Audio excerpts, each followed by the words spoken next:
I'm Soledad O'Brien. Welcome to Matter of Fact. Not a secret to say there's a trust problem in America. In fact, Americans have been losing trust in Congress, in the Supreme Court, in the banking system for the last 20 years, according to Gallup.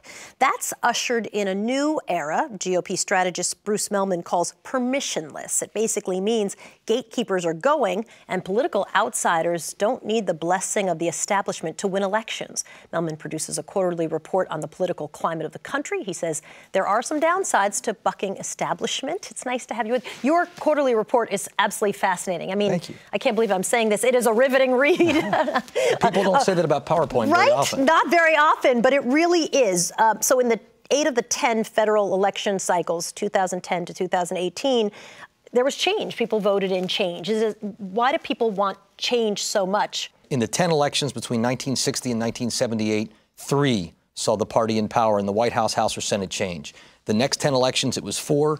This century, 8 out of 10. And it's a global phenomenon. You're seeing it all around the world. My contention is people are unhappy. They're afraid of the future. They either find things are changing too fast or they're worried things aren't changing fast enough.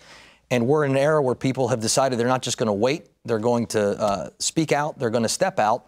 The gatekeepers are no longer restraining their ability to be heard. That's what you're calling this permissionlessness. You need a better word than that. It's got too many letters in there. But basically you're saying you don't need permission. You don't need to be invited onto Nightline or the NBC Nightly News or the CBS Evening News to get a platform anymore.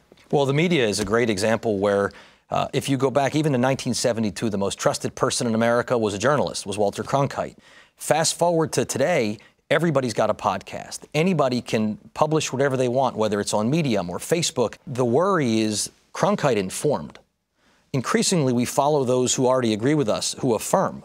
So there's less of a shared truth, but there's an upside too, Soledad, which is... I was going to ask you, is it a good thing that you don't need to ask permission to get onto the establishment's platform? Is that good or bad? I think it cuts both ways. It's upsetting to me that you have people voting with entirely different beliefs or truths in their own minds. Things such as the anti-vax movement are socially very dangerous, but there are huge upsides to it too.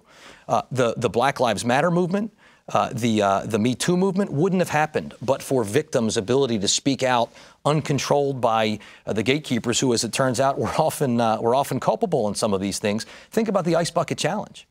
You know, that's, in my mind, social media at its very best. At Raised a ton of money, right? A ton of money, and it made people feel excited and feel participating. The president has not cracked 50% approval. What does that mean for 2020?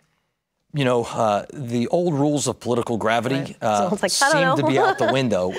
Nobody has failed to do so. So you take a look at that, you say, boy, that's a pretty big headwind. You know, I don't know what this oversight's going to produce, but it probably won't be good. Other than George H.W. Bush amidst the Gulf War, no president's had more own party approval than Donald Trump does among Republicans right now. As you know, elections aren't a referendum, they're a choice. So if the Dems put up Senator Warren, there is a very real shot that this gets framed as the choice between socialism and capitalism. I wouldn't bet against capitalism. I can't believe I'm going to ask you a prediction for 20, but I'm really interested in who do you think eventually on the Democratic side and the Republican side, and what are their chances?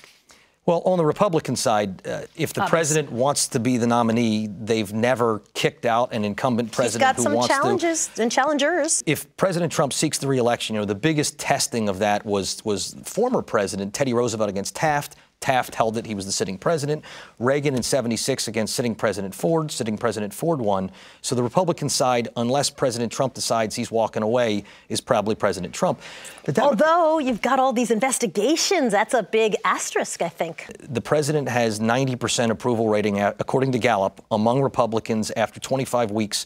On the Democratic side, you have two interesting questions. First, how progressive do they want to go versus how liberal do they want to go? The energy, the heart of the party is free college, Medicare for all, Green New Deal. The other question for the Democrats is, do you pick the establishment traditional next in line, or do you pick the disruptor? And think about this, Soledad. When Democrats have picked the candidate whose turn it was, they pick Walter Mondale, they pick Al Gore, they pick Secretary Clinton. When the Democrats have gone with the, hey, it's not your turn, you're not supposed to be the nominee, it was Jimmy Carter in '76, it was Barack Obama in 2008, it was Bill Clinton in '92. Be interesting to see where it all ends in 2020. And I know it's way too, I'm not even going to ask you for names on the Democratic side because it's too early for that. I can give you 20. No, please don't. Yeah, exactly. Yes, I can give you 22. Bruce Mehlman, always nice to see you. Thank you. Thank you. Appreciate it.